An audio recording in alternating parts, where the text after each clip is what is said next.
Pak Denny izin bertanya, apakah PBPHK yang sudah disepakati kedua belah pihak tetap sah jika belum dilakukannya proses bipartit satu atau dua ya?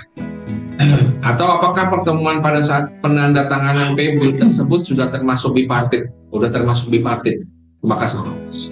Baik, Bapak Ibu, kalau dari pertanyaan ini, PB yang disepakati kedua, PB itu bisa muncul pada saat terjadi bipartit, bahkan bisa saja muncul sebelum masuk ke bipartit.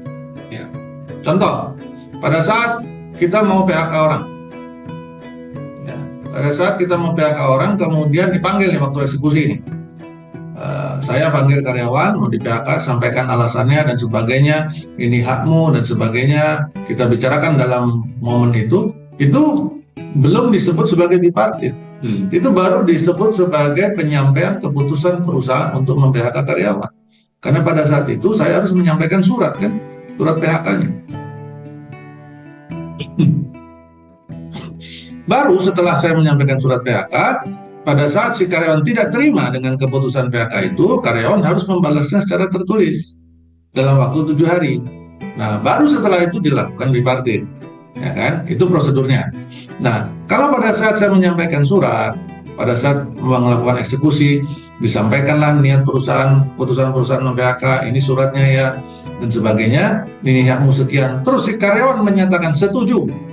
Oke Pak, saya salaman sama Bapak, kita deal. Kalau gitu kita nggak cuma salaman Mas, kita tanda tangan PB supaya sah dan mengikat buat kedua pihak. Oke Pak, tanda tangan saat itu juga. Maka itu belum terjadi bipartit. Apabila PB sudah tanda tangani, bipartit itu udah nggak perlu lagi dijalani. Karena udah sepakat kok, ngapain ada bipartit? Bipartit, mediasi, ke PHI, ke Mahkamah Agung, udah nggak perlu lagi dilakukan. Begitu PB yang ditandatangani pada saat waktu eksekusi tadi, kalau ini lihat contohnya tadi begitu, kemudian langsung didaftarkan, dijalankan untuk prestasi atau kewajiban menurut bipartit tadi, menurut PB tadi, kewajibannya bayar kapan, berapa, masuk ke rekening siapa, itu kan harus tulis tegas tuh. Dijalankan, setelah itu dijalankan, maka baru PB itu didaftarkan ke PHI setempat.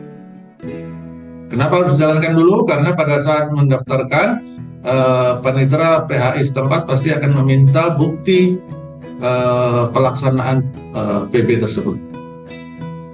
Jadi kalau itu membayar, maka ada bukti bayarnya. Kalau itu transfer, ada bukti transfernya dan sebagainya.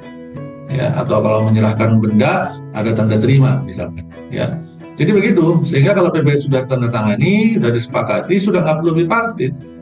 Tapi bisa juga PB dilakukan pada saat terjadi perundingan bipartit. Maka kalau itu terjadi pas lagi perundingan bipartit, ada dua pilihan bagi saya. Yang pertama adalah berita acara. Jadi berita acara bipartitnya dibuat bahwa pada tanggal sekian pada pertemuan bipartit keberapa kedua pihak telah sepakat untuk menyelesaikan permasalahan melalui perjanjian bersama, misalkan. Tanda tangani pada hari ini. Nah, itu adalah berita acara bipartitnya. Kemudian PB-nya tetap dibuat, tanda tangan juga, berarti ada dua dokumen. Atau yang kedua pilihannya adalah langsung tanda tangan PB, lupakan sudah bipartitnya. Buat saya udah nggak penting lagi bipartitnya, nggak perlu lagi bikin berita acara juga nggak terlalu penting. Kenapa? Karena sudah ada PB kok, PB-nya udah sepakat. Jadi berita acaranya sudah nggak terlalu penting. Ya, tapi kalau misalkan, saya harus tertib administrasi, dan silakan, buatlah dua dokumen itu. Ya, dua dokumen itu langsung tanda tangan bersamaan. Sudah selesai urusannya. Ya, begitu ya Bapak Ibu yang bertanya, mudah-mudahan dapat dipahami. Terima kasih.